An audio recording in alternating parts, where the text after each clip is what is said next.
3월의 따스한 봄바람이 창가로 스며들어도 박정희는 침대에서 일어나기가 힘들었다.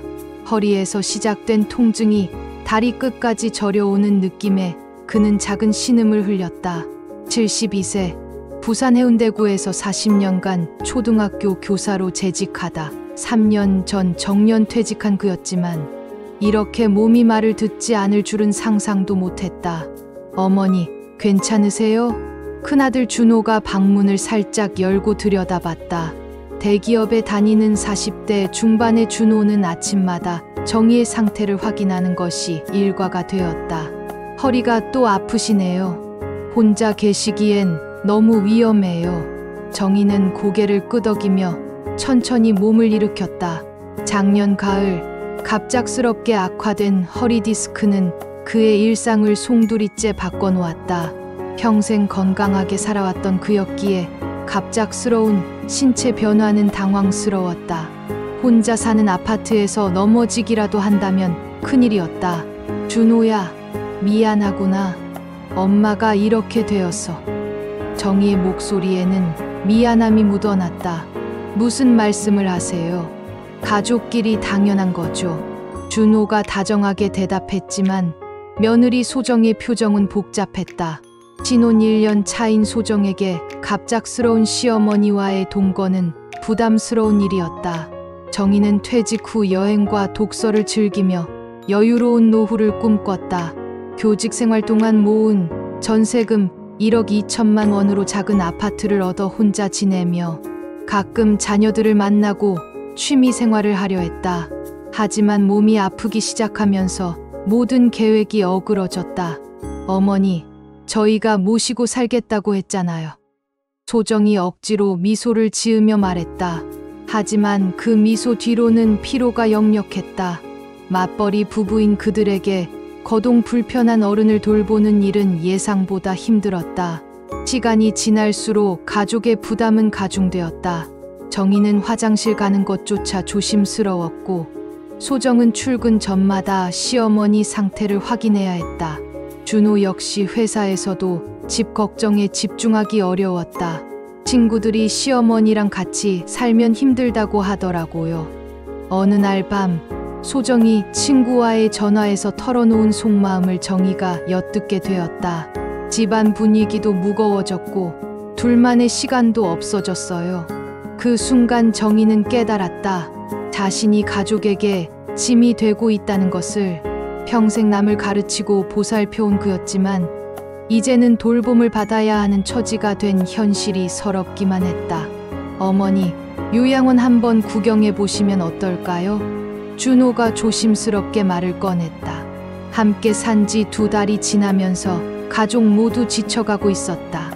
소정은 출근 전후로 시어머니를 돌봐야 했고 준호는 야근도 줄여야 했다.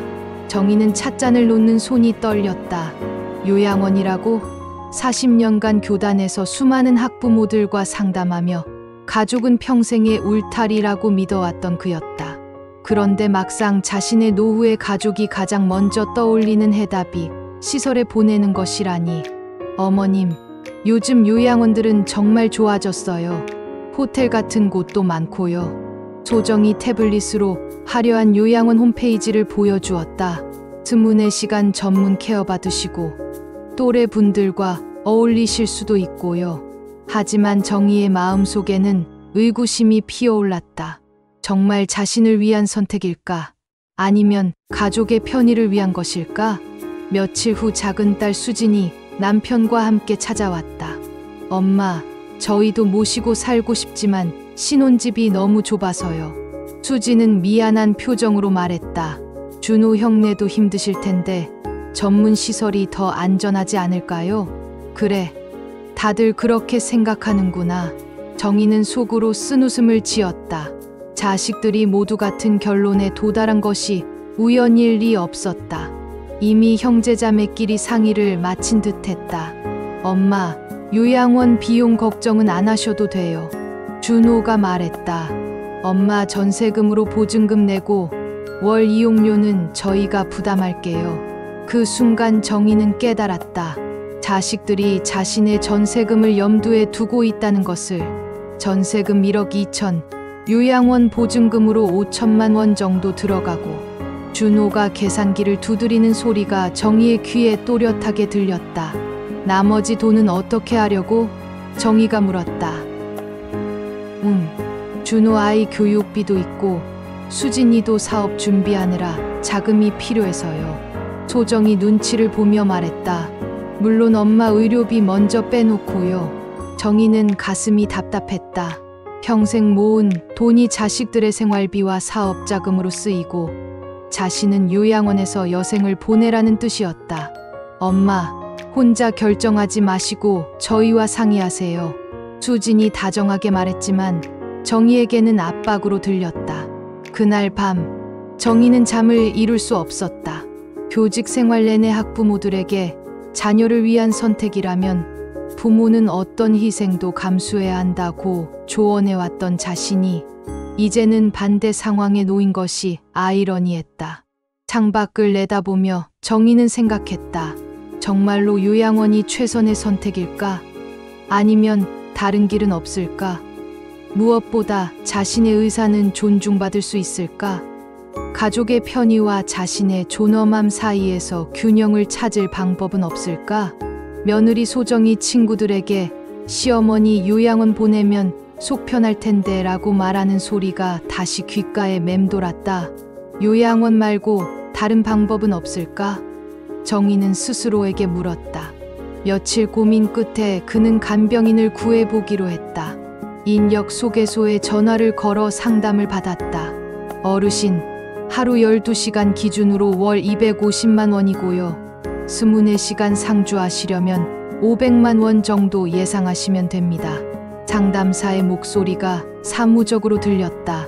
정희는 한숨을 쉬었다. 국민연금과 공무원연금을 합쳐 월 200만 원. 간병인 비용만으로도 턱없이 부족했다. 그래도 일단 12시간 간병인을 써보기로 했다. 첫 번째 간병인 김 씨는 50대 중반의 성실해 보이는 여성이었다. 어르신, 제가 잘 모셔드릴게요. 하지만 일주일 만에 그는 다른 일자리로 옮겨갔다. 죄송해요. 급한 일이 생겨서요.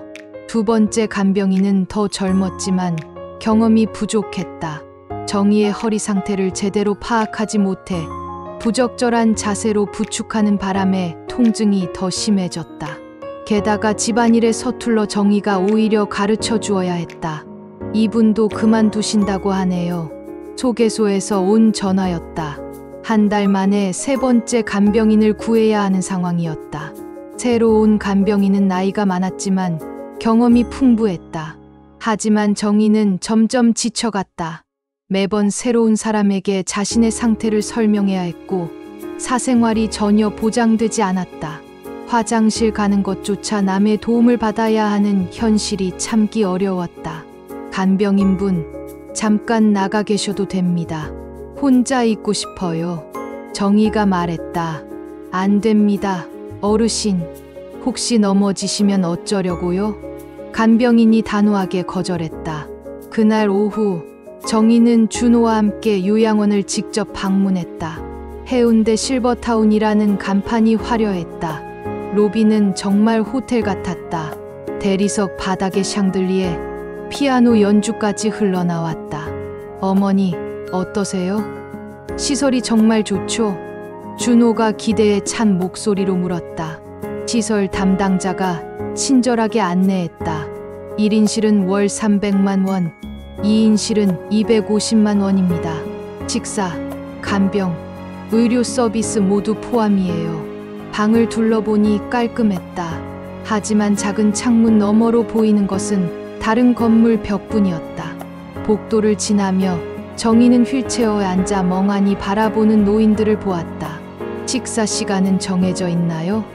정희가 물었다. 오전 7시, 낮 12시, 저녁 6시입니다. 규칙적인 생활이 건강에 좋아요. 담당자가 웃으며 답했다. 정희는 불안했다. 평생 자유롭게 살아온 그에게 모든 것이 정해진 생활은 감옥 같게 느껴졌다.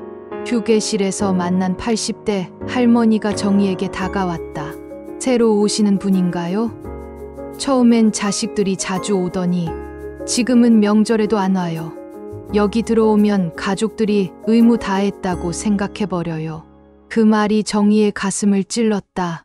요양원에 들어가면 정말 가족과의 관계가 더 멀어질까? 집으로 돌아온 정희는 깊은 고민에 빠졌다. 간병인도 요양원도 완벽한 해답은 아니었다. 과연 다른 선택지는 없을까? 선생님, 안녕하세요. 밝은 목소리가 정희를 불렀다. 동네 마트에서 장을 보던 정희는 뒤를 돌아보았다. 20년 전 제자인 이민정이 다가오고 있었다.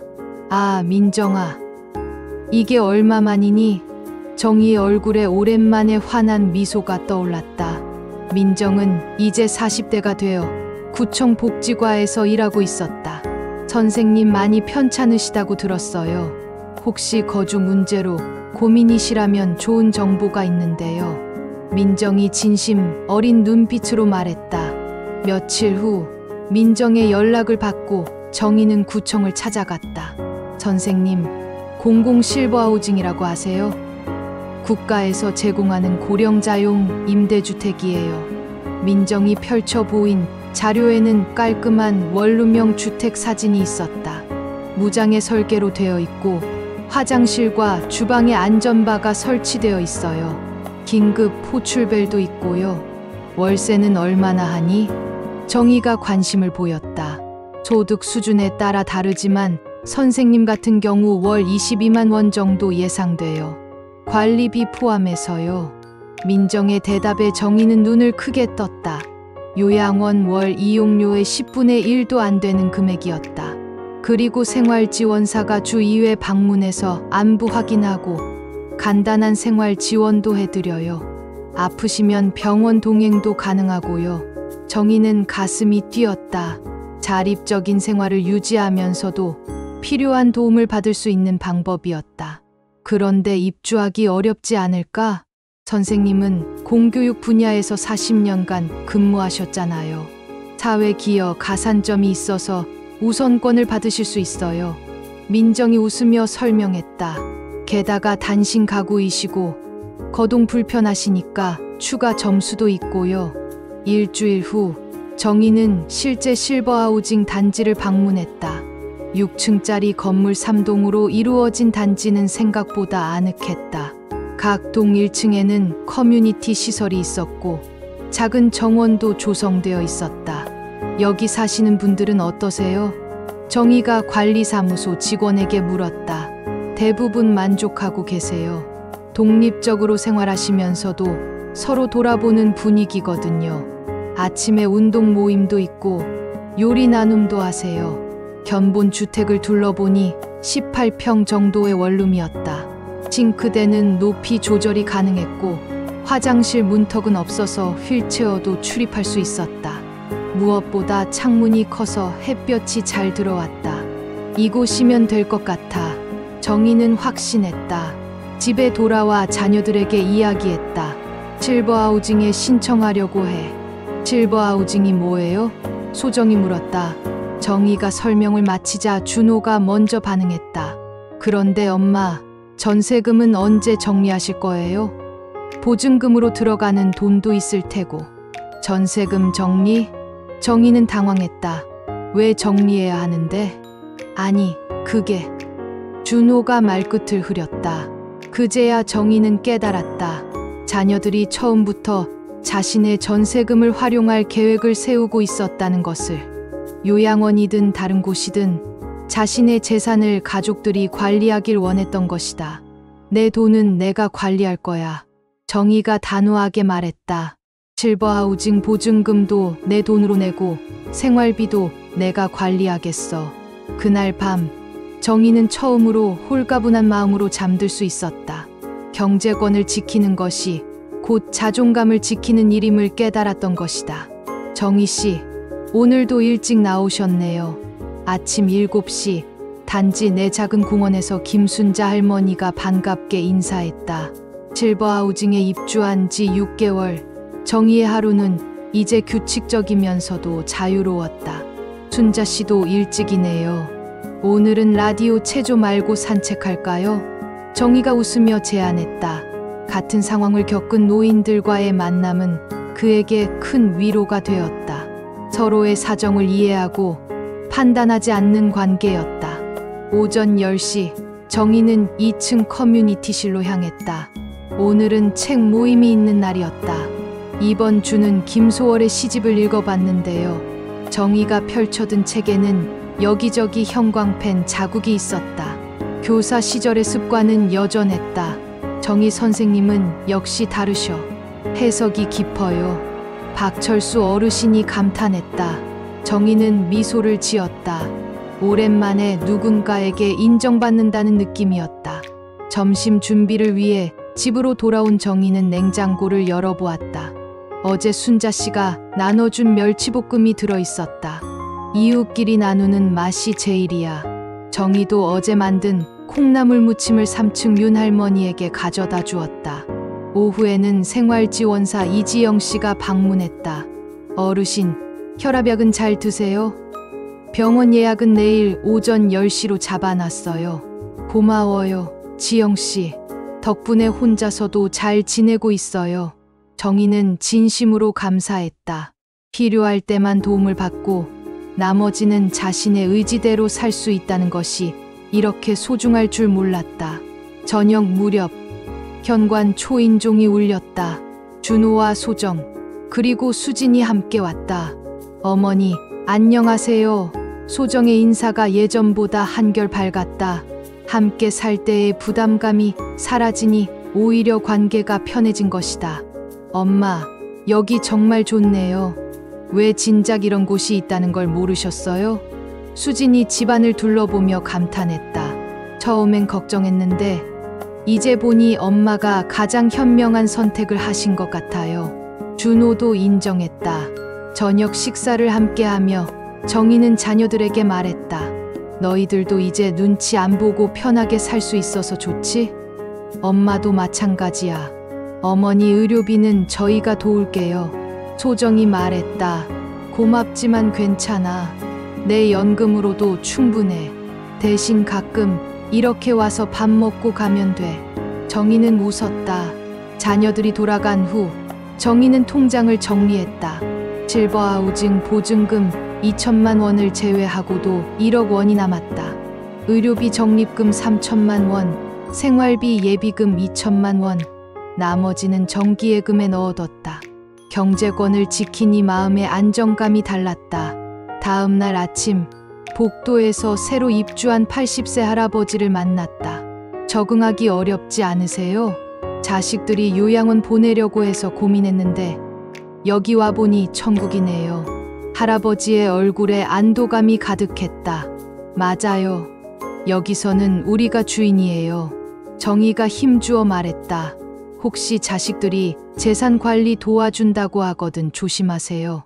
경제권만은 끝까지 지켜야 해요. 감사합니다, 선생님. 그런 조언해 주시는 분이 없어서 혼란스러웠어요. 정희는 뿌듯했다. 자신의 경험이 다른 어르신에게 도움이 된다는 것이. 그의 선택은 단순한 거주지 이전이 아니라 존엄을 지키는 선언이었다. 가족에게 사랑받으면서도 독립성을 잃지 않는 삶. 그것이 진정한 노후였다.